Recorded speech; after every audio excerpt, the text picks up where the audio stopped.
Hello guys, इस lecture में हम बात करेंगे हमारे second chapter of programming in C, it is introduction to C. इसमें फर्स्ट इम्पोर्टेंट टॉपिक है इम्पोर्टेंस ऑफ सी। ठीक है, तो इम्पोर्टेंस ऑफ सी पढ़ने से पहले हम थोड़ा सा सी लैंग्वेज के बारे में पढ़ लेते हैं, यानी जान लेते हैं, नोट इन डिटेल। देखिए शॉर्ट में सी लैंग्वेज जो है, सी एक प्रोग्रामिंग लैंग्वेज है, ये तो आप सबको पता ही है।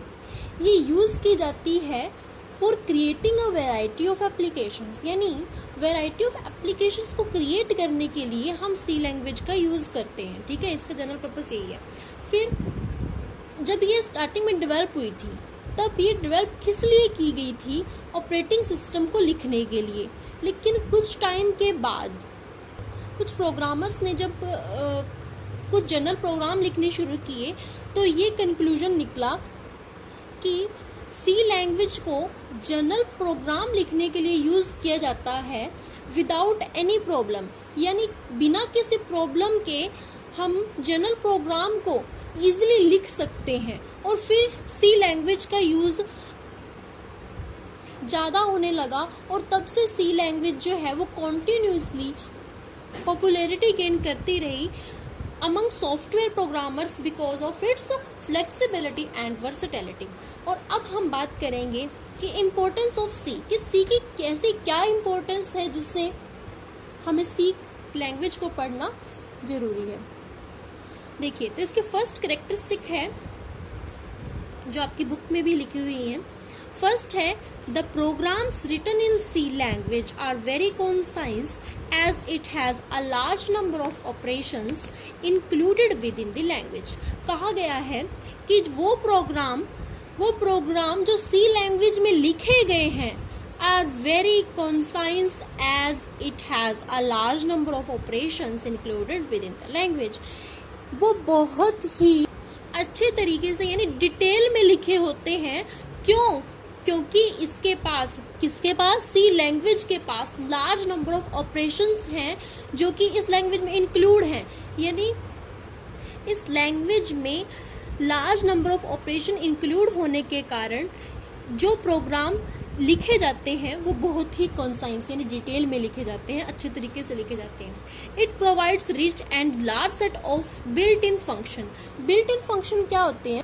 यानी जो पहले से ही, बिल्ट इन मतलब जो पहले से ही हो, ऐसे बिल्ट इन फंक्शन होते हैं, operators and data types that can be use to write any complex programme.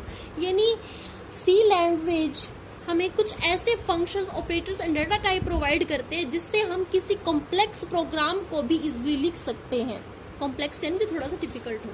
ठीक है, C language is more reliable, simple and easy to use. Fourth है C program are highly portable as compare to other high level language. Portable क्या होता है? Portable यानी जैसे हमने एक कंप्यूटर पर प्रोग्राम लिखा सी लैंग्वेज में, ठीक है, तो हम उसी प्रोग्राम को किसी अनदर कंप्यूटर पर भी रन करा सकते हैं, तो इस प्रोसेस को हम कहते हैं पोर्टेबल। तो सी प्रोग्राम जो होते हैं वो हाईली पोर्टेबल होते हैं as compare to other high level languages। This means that C programs written on one computer can be run on another with little or no alteration, यानी without changes और small modification। C language हमें 32 keywords को provide करता है, यानी कुछ ऐसे words जो पहले से ही कंप्यूटर में फिक्स होते हैं, इसलिए इस सी लैंग्वेज में फिक्स हैं। तो वो 32 कीवर्ड्स हैं जो कि नेक्स्ट पेज पर आपको दिए भी गए हुए हैं आपकी बुक में। C language is format free language, यानी ये लैंग्वेज फॉर्मेट फ्री लैंग्वेज है, कोई पर्टिकुलर फॉर्मेट नहीं है, फॉर्मेट फ्री लैंग्वेज है ये। It is well suited for developing both system software and application software as it combines the capabilities of an assembly language with feature of a high level language. ये well suited है। Well suited मतलब जिसमें कुछ capability हो, किसकी? For developing both system software and application software, यानी system software और application software को डेवलप करने के लिए ये वेल सुटेड है। क्यों? Because it has both the capabilities, किसकी? असेंबली लैंग्वेज की और हाई लेवल लैंग्वेज की। असेंबली लैंग्वेज यानी लो लेवल लैंग्वेज कह सकते हो। लो लेवल लैंग्वेज और हाई लेवल लैंग्वेज की दोनों की इसके पास कैपेबिलिटी है, योग्यता है, इसीलिए ये वेल सुटेड है किसके लिए? सिस्टम सॉफ्टवेयर और एप्लीकेशन सॉफ्टवेयर के डेवलपमेंट के लिए।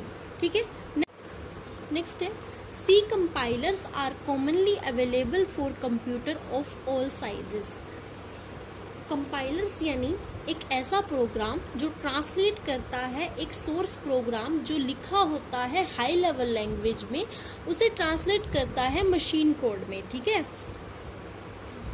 यानी जो कंप्यूटर की लैंग्वेज होती है। तो सी कंपाइलर्स जो होते हैं वो कॉमनली अवेलेबल होते हैं for computers of all size, सभी तरह के कंप्यूटर के लिए। नेक्स्ट है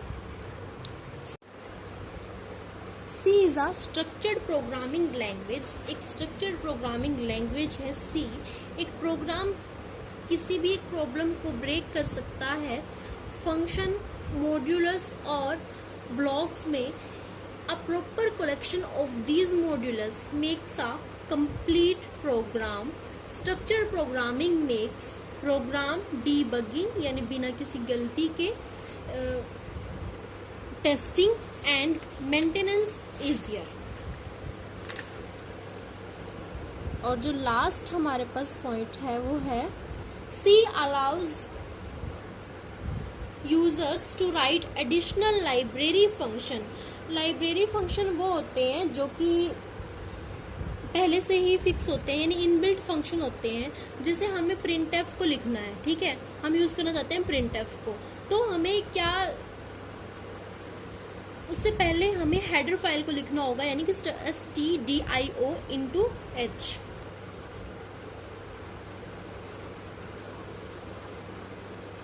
अगर हम इसका यूज नहीं करेंगे, हम डायरेक्टली printf लिखेंगे तो लास्ट में हमें एरर शो हो जाएगा।